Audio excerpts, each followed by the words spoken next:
Buenas tardes, profesor. Mi nombre es González Rebollar Dafne Yaret y ahora le voy a hablar sobre los puntos más importantes en ese informe especial sobre el COVID-19 que podemos notar que es por la CEPAL con fecha del 27 de enero del año presente. Para empezar, tenemos cómo financiar el desarrollo sostenible, recuperación de los efectos del COVID-19 en América Latina y el Caribe. Lo primero que nos habla es sobre los hechos estilizados de dos procesos difíciles de revertir: una peor situación ambiental y retrocesos en la Agenda 2030 para el Desarrollo Sostenible. Primero, con la letra A, se agudizan las asimetrías mundiales. Tenemos este tema para empezar. A casi 30 años de la Cumbre de la Tierra y la adopción a nivel mundial de una Agencia Internacional del Desarrollo, el pilar ambiental de la Agenda 2030 para el Desarrollo Sostenible está en términos prácticos. Eso es lo más importante que podemos resaltar de este primer apartado. Prosiguiendo, a eso ha creado el problema importantes en la orientación de mediano y largo plazo de las economías regionales.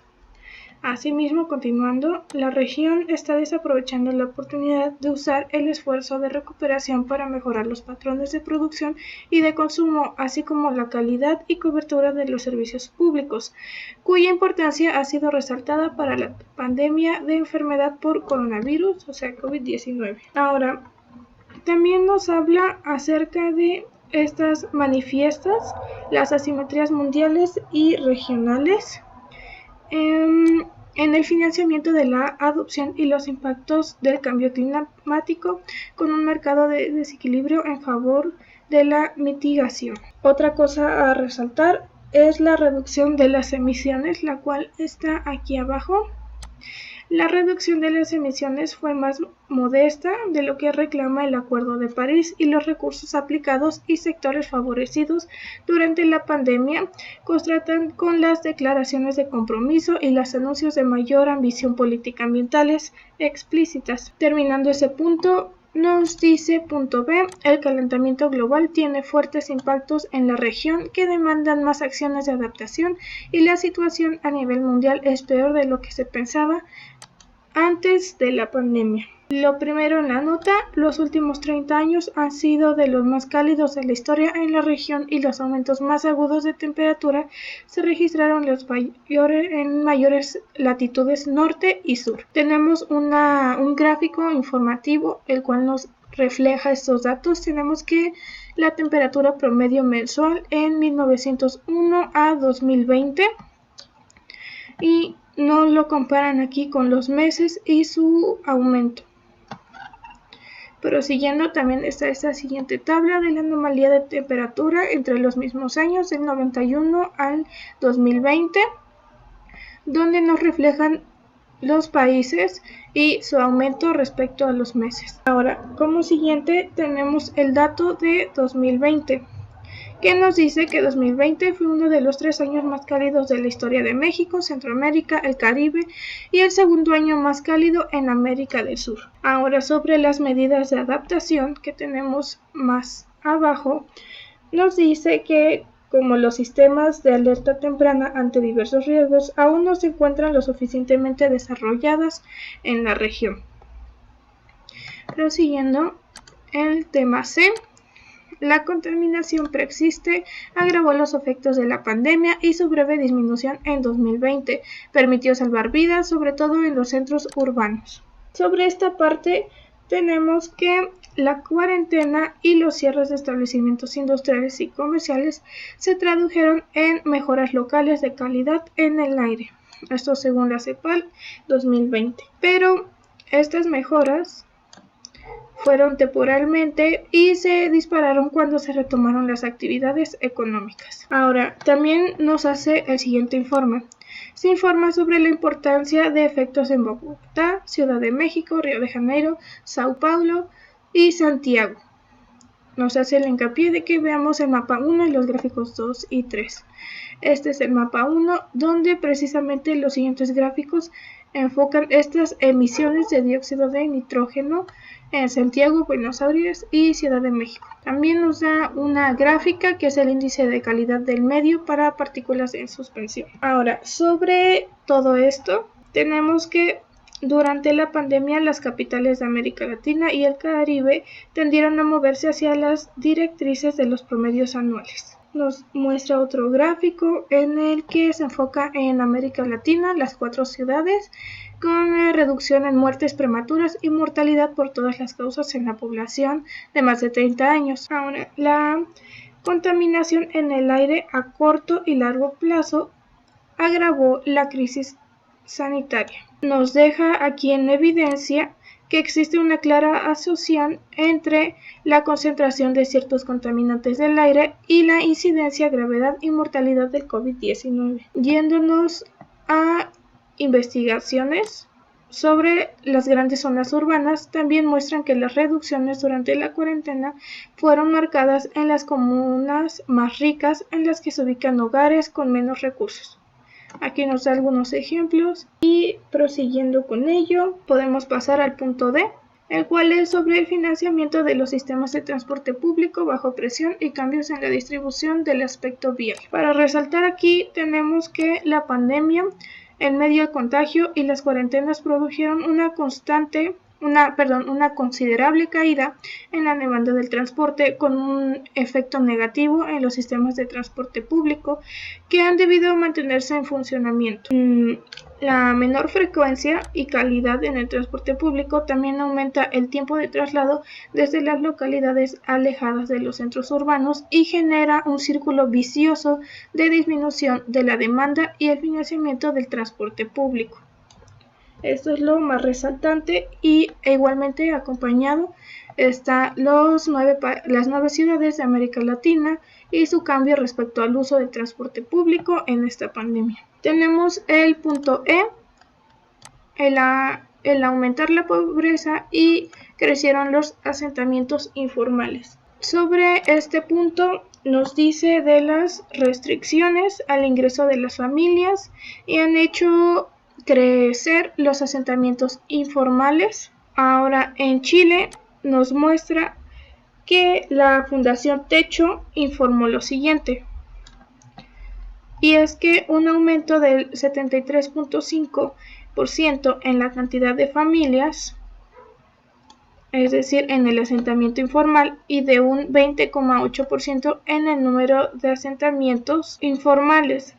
Siguiendo nos queda el punto F, donde nos habla sobre los residuos plásticos. Ahora, estos residuos plásticos lo más que resalta es el consumo. Y aquí lo pone: el consumo y el desecho de las mascarillas de un solo uso y otros residuos plásticos que han aumentado el efecto de la pandemia. Seguimos retomando las mascarillas, que estas se desechan, se degradan en partículas plásticas contaminantes. Y nos dice que estas son Silva y Sousa, así como Prata y otros. Ahora, es necesario contar con normas más estrictas. Lo mismo nos resalta aquí: es necesario contar con normas más estrictas en lo referente a su fabricación y eliminación. El G nos dice: un cambio estructural regresivo, se debilitó el comercio de bienes ambientales. Las exportaciones de bienes ambientales perdieron participación en el comercio internacional de la región, lo que puede ser un síntoma de represión. Las plantas de energía renovable y el tratamiento de agua potable y gestión de aguas residuales representan más del 50% del comercio en ambos sentidos. Este es un dato que tenemos que tener presente, que nos marca aquí. Nuevamente nos compara este gráfico enfocado en América Latina y el Caribe, que son 11 países. Ahora, los indicadores de estados de derecho empeoran y las amenazas y asesinatos de defensores ambientales aumentan.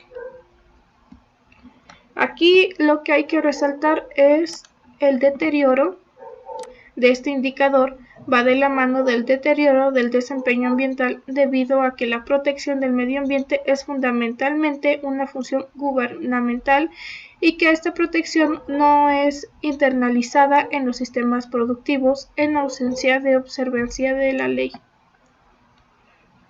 Aquí nos muestra cómo nuevamente América Latina y el Caribe y bueno el resto del mundo es la correlación entre Estado de Derecho y el desempeño ambiental, esto del año 2020. Después de esta gráfica notamos algo importante y son los registros que nos da. Se registraron al menos 227 asesinatos de defensores ambientales y de la tierra.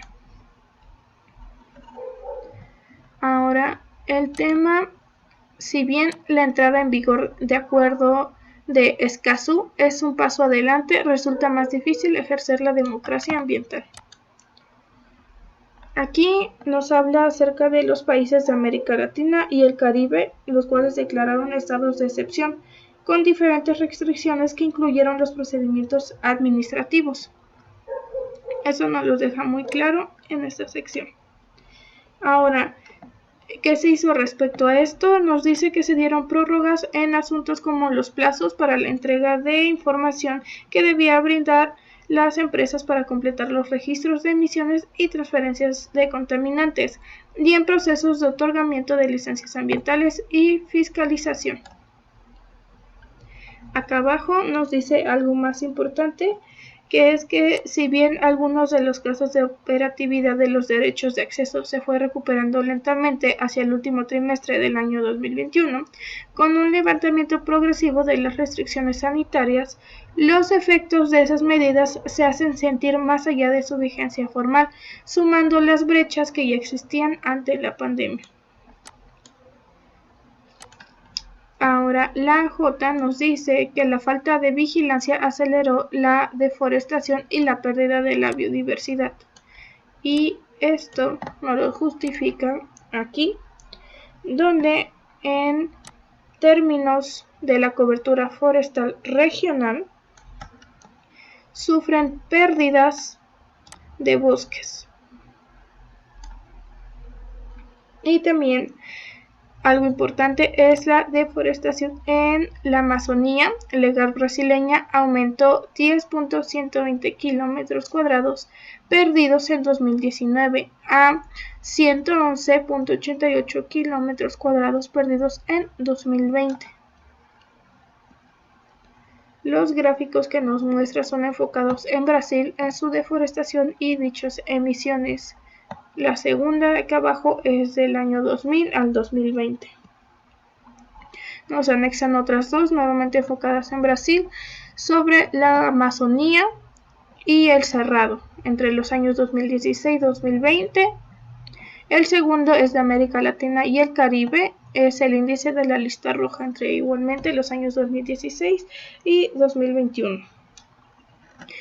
Podemos pasar al último, que es la letra K, la cual habla sobre que se amplía la brecha entre declaraciones y acciones de los países de la región, declaran mayores compromisos de reducción de emisiones, pero los presupuestos se reducen y el gasto de recuperación va en sentido contrario al ambiente. Sobre esta nota tenemos que América Latina y el Caribe ha declarado un gran compromiso con la reducción de emisiones durante el 2020 y 2021. Ahora, también nos da aquí una cifra y es que el 50% de las emisiones regionales han anunciado compromiso para transitar hacia economías neutrales en carbono hacia 2050. Esta tabla que nos muestra aquí es sobre dichas contribuciones determinadas a nivel nacional, los que pueden destacar los compromisos actualizados de 21 países y la primera contribución determinada a nivel nacional con 12 países del año 2015 y del 2021. El siguiente gráfico es de América Latina y el Caribe con las reducciones comprometidas de emisiones de gases de efecto invernadero. Sobre esto tenemos algo a resaltar y es que No obstante, si no se produce un cambio estructural, el tipo de crecimiento económico que se está estipulando con los paquetes de recuperación y la recuperación misma llevarán las emisiones a su trayectoria anterior, por encima de los compromisos declarados. Para América Latina y el Caribe se estima que la recesión de 2020 significó una caída del 4.8% en las emisiones respecto al 2019. Todo esto justificado con las gráficas de América Latina y el Caribe prediciendo hasta el 2030.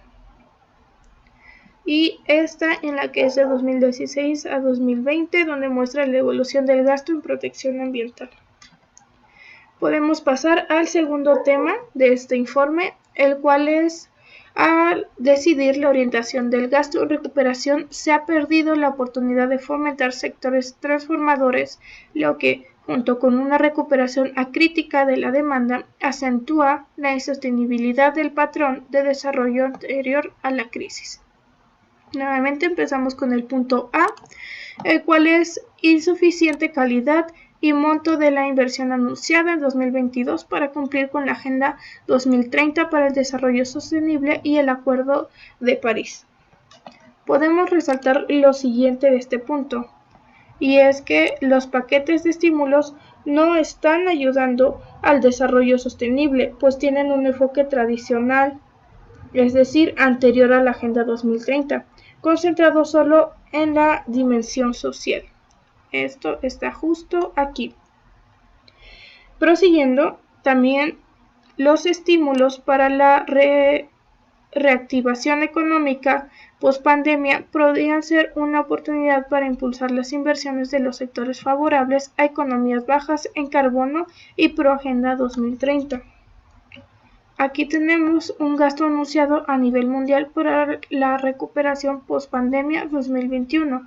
Esto está dado en billones de dólares. También tenemos el gráfico América Latina y el Caribe, donde nos dice la distribución del gasto anunciado para la recuperación de la post-pandemia 2021, igualmente dada en miles de millones de dólares. Esta gráfica, que es de los 21 países del Caribe, es el gasto total en recuperación y gasto en recuperación verde del año 2021.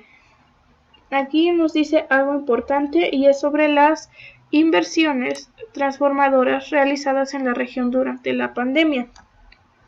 Estas aportan una recuperación verde, se dirigieron a sectores como las energías renovables. Nos los hace ver aquí, principalmente en Brasil. Prosiguiendo, estuvieron destinadas a parques eólicos y energía solar, entre otras modalidades de energías limpias. Ahora, esto profundiza la brecha entre las declaraciones favorables y la acción climática y el destino real de los recursos. Para que nos demos una idea de esto, tenemos reflejada la composición del gasto dirigido a la recuperación por el sector en el año 2021. Y B, gasto en recuperación en sectores con alta huella ambiental. Ahora aquí tenemos otra gráfica donde son 4 países seleccionados. Esto es América Latina y es la participación de los recursos comprometidos en apoyo a proyectos energéticos por tipo de política. Esto igual del año 2021. Yéndonos más abajo, después de esto, tenemos que resaltar el gasto adicional. Aquí nos dice que este gasto adicional extraordinario ante la crisis priorizó el sistema de salud, el consumo de los hogares sin condicionalidades y los apoyos a empresas sin condicionalidades. También nos dice que si no se producen cambios en la oferta y el consumo y las presiones ambientales y la insostenibilidad, seguirá su trayectoria previa a la pandemia. También tenemos otro gráfico para que tomemos esto en cuenta y podamos verlo de una mejor manera. Ahora pasaremos directamente al punto B, en el que nos dice cómo financiar las inversiones para una recuperación más sostenible y mejor alineada con el compromiso global. Bien, ahora sobre esto tenemos los paquetes de medidas de estímulos son importantes para superar la caída económica de 2022, mitigar una escala mayor de la pobreza y reactivar el crecimiento económico a nivel global. También nos dice que el crecimiento económico selectivo y la redistribución son imprescindibles para recuperar el terreno perdido y erradicar la pobreza extrema y reducir la pobreza como lo establece la Agenda 2030. Ahora, pasando a los puntos que dice acá abajo, dice que crecer al 40% anual trae aparejados dos efectos nocivos para incumplir en la Agenda 2030, los cuales resalta que el crecimiento económico de la región genera una mayor demanda de importancia y un mayor adeudo en las economías. También dice que el crecimiento se traduce en un aumento de las emisiones de gases de efecto invernadero e impide el cumplimiento del Acuerdo de París en el sentido de ralentizar el calentamiento global. El punto C nos dice sobre un escenario de política fiscal coherente para financiar una transición hacia economías más bajas en carbono y mejor adaptadas. Sobre esto, el aumento de las inversiones con el propósito de aumentar la tasa de la formación de capital al 28% del PIB se podría financiar mediante varias combinaciones.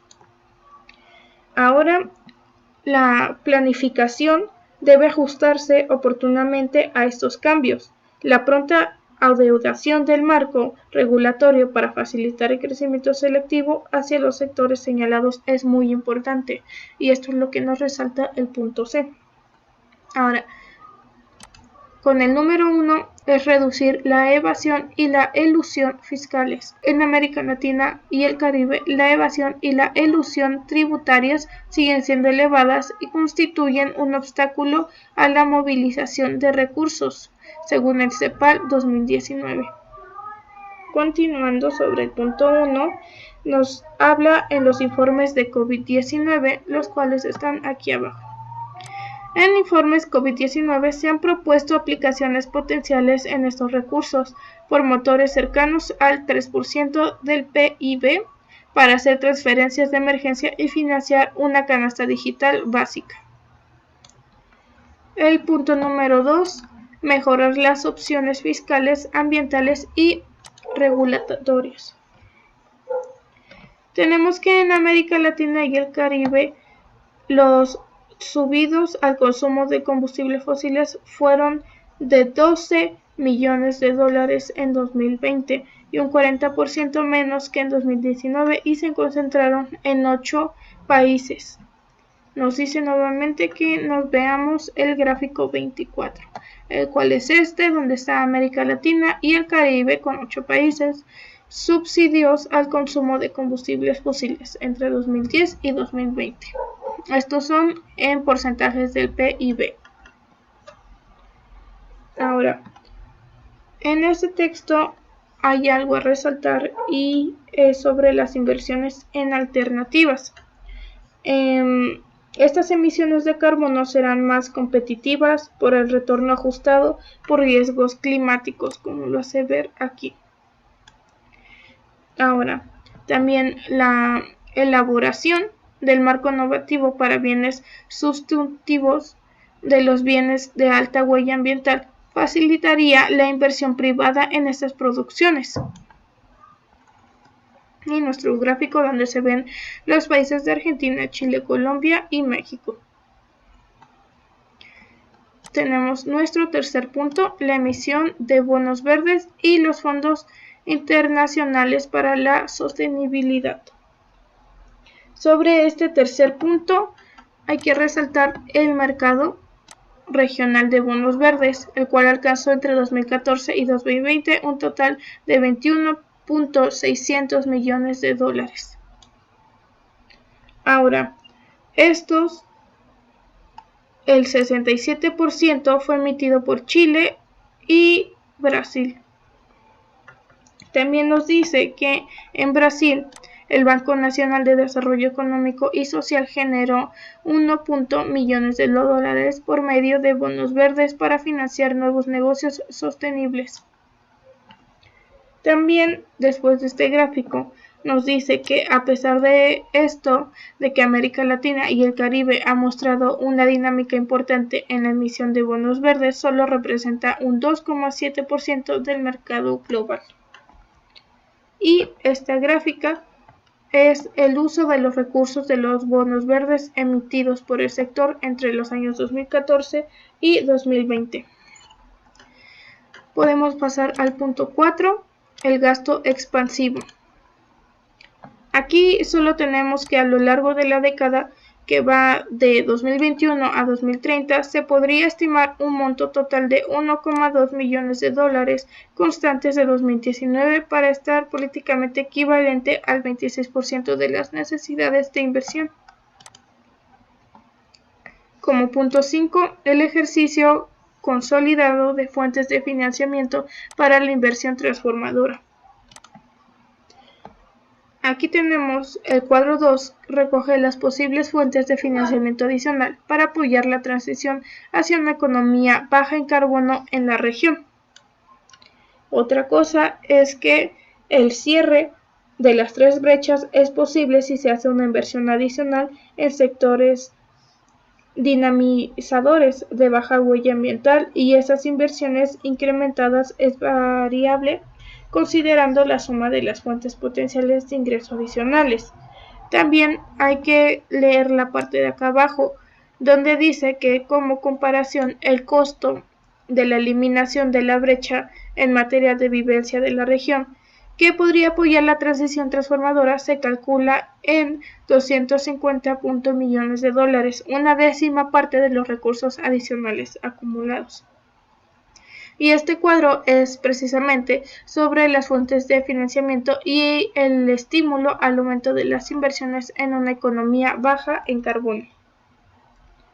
Nos muestra otro gráfico, el cual son las fuentes de financiamiento y estímulo del aumento de las inversiones para una economía baja en carbono, vista de 2021 a 2030.